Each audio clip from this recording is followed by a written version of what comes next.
বৈষ্ণব এবং যে যেখানে সাকারী অথবা নিরাকার উপাসনা করছেন, সকলের রাতুল চরণে এই অধমের দণ্ডবৎ প্রণাম। যারা এই মধুর বৃন্দাবনের আয়োজন করেছেন তারা আমার পাশেই দাঁড়িয়ে আছেন। আপনারা সবাই আশীর্বাদ করবেন।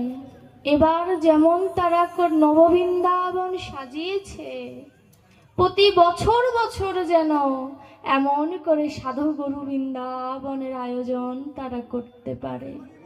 হরি বল। কারণ ভক্তাধীন ভগবান, ভক্তের সঙ্গ মিলন ঘটাতে গেলে তাদের আশীর্বাদের প্রয়োজন আছে।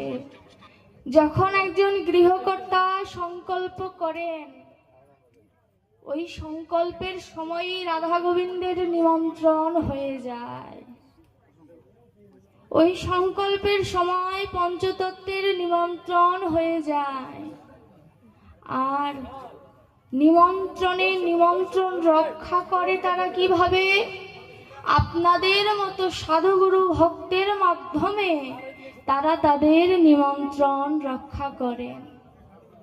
তাই আপনারা সকলে আশীর্বাদ করবেন, তারা যেন আপনাদের সকলকে যেন অন্নপূর্ণা দেবীর আশীর্বাদ নিয়ে পূর্ণাঙ্গ সেবা দিতে পারে এবং যেন তাদের দ্বারা কোনো ভুল ত্রুটি না হয়।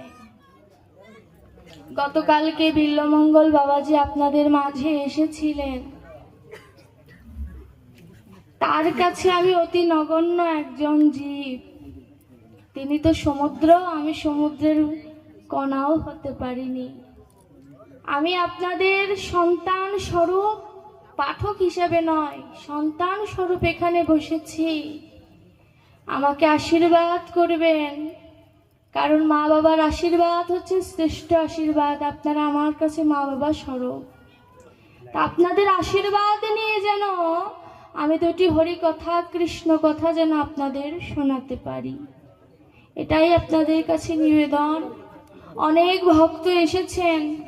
গতকালকে বৃষ্টির কারণে অনেকেই ভাগবত শুনতে যে অনেক বিপদগ্রস্ত হয়েছেন, কিন্তু ভাগবত বলছে বৃষ্টি যেদিন হয় সেদিন ভক্তের জন্য দুর্দিন নয়।